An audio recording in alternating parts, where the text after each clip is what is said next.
राजेश जी नमस्कार, कार्यक्रम में स्वागत है। राजेश जी, आज सुबह सवेरे इनफैक्ट इतने बड़े प्राइस डैमेज का आकलन या फिर पूर्वा अनुमान किसी ने नहीं किया।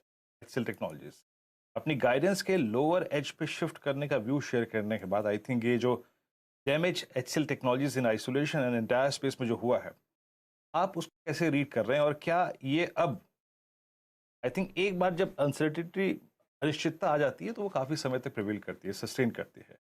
इसका अगले 1-2 महीने में प्रभाव क्या होगा आईटी स्टॉक्स पे और आज जो प्राइस डैमेज हुआ है और जो आउटलुक एचसीएल टेक्नोलॉजीज ने शेयर किया है उसके बाद?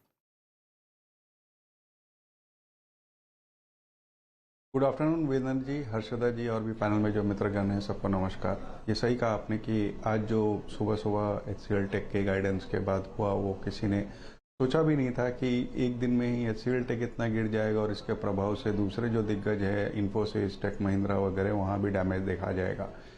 लेकिन ऐसा कुछ नया इन्होंने नहीं कहा जो कि बाजार नहीं जानता था। बाजार को पहले से पता था कि स्लो डाउन आ रहा है, यूएस यूरोप में रिसेशन की बातें हैं, प्राइसिंग प्रेशर है, मार्जिन्स पे प्रभाव पड़ सकता है और सबसे बड़ी बात बीएफएसआई सेगमेंट जो है वो थोड़ी सी कमज़ोर कड़ी साबित हो रहा है विदेशों में, जिसके कारण से जो टेक्नोलॉजी कंपनियां अपनी सर्विस प्रोवाइड करती हैं विदेशों में वहाँ दिक्कत रहने वाली है। अभी ऑफिशियली जब इनके बयान आए कि lower range of the guidance में इनकी रेवेन्यू ग्रोथ आएगी तो बाजार ने एक बार इसे थोड़े नेगेटिव हालात से लिया है। बट मुझे ये लगता है कि आने वाले दिनों में अगर हम इन्फोसिस या टीसीएस के जो नतीजे आए थे उन्हें देखें या आने वाली ग्रोथ की जो गाइडेंस उन्होंने दी थी उसे देखते हुए अगर ये गिरावट और थोड़ा गहराती है सोमवार को तो मुझे लगता है एक बहुत अच्छी बाइंग का मौका रहेगा, खास करके इन्फोसिस और टेक महिंद्रा में।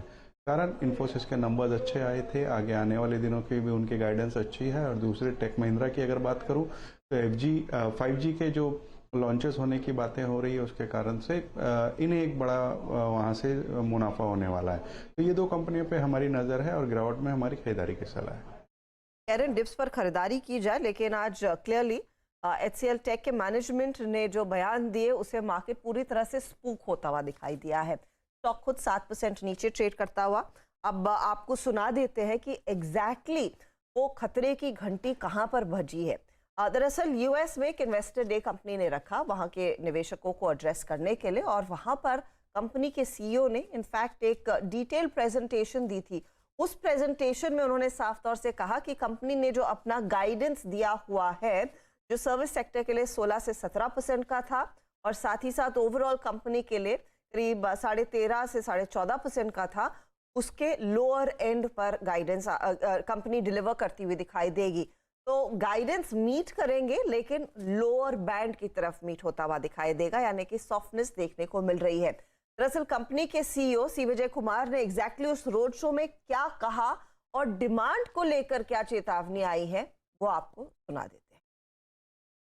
I'm sure all of you are a little bit concerned about the macro backdrop. We continue to see decent bookings in this quarter, and we have a good pipeline which will deliver decent bookings. I expect it to deliver decent bookings in the next quarter. The some of the macros, like for example, the furloughs and some drop in discretionary spend in tech, telecom, and a few verticals, it's a little bit more than what we expected at the beginning of the quarter. Like in October, when we announced the results, we had a certain assumptions in play. We see it to be a little bit more, but we think really December is phenomenon because of more furloughs. We still believe we are in good shape to meet our guidance. We've given a narrower guidance of 16 to 17% constant currency growth in services. Given the narrow band and given the macro feedback what we have today, I think we will probably be at the lower end of our guidance, and which is true even for the company level, which is services plus software. Our guidance was 13.5 to 14.5. We expect it to be towards the lower end of the guidance. So we expect our business to be towards the lower end of the guidance. So service sector में 16 से 17%, यानी कि 16% company deliver करती हुई दिखाई देगी, और कुल जो रेवेन्यू गाइडेंस इन्होंने दिया था 13.5 से 14.5%, वैसे भी नैरो रेंज था और उसके भी नैरो रेंज के लोअर एंड पर कंपनी डिलीवर करेगी। अब कंपनी साफ कह रही है, एक तो दिसंबर वाला फैक्टर होता है, ये नॉर्मली Q4 Q3 एक थोड़ा सा फर्लोस के चलते दिसंबर में प्रेशर आना शुरू होता है, लेकिन उन्होंने कहा कि डिस्क्रिशनरी स्पेंड्स भी दरअसल कुछ वर्टिकल्स में कम होते हुए दिखाई दे रहे हैं, और खासतौर से टेलीकॉम सेक्टर में वो डिस्क्रिशनरी स्पेंड जो है, जो क्लाइंट्स पैसा खर्च करते हैं अतिरिक्त सेवाओं के लिए, वो कम हो रहा है। और यही चेतावनी ने दरअसल भारतीय बाजार में आईटी कंपनियों की धुलाई की है। यही नहीं, कुछ रिपोर्ट्स भी आई हैं जो कह रही हैं इन कंपनियों के वैल्यूएशंस बेहद महंगे हैं और वहां पर करेक्शन की जरूरत है। यतिन हमारे साथ जुड़ रहे हैं ये बताने के लिए कि एग्जैक्टली वो रिपोर्ट्स क्या कह रही हैं।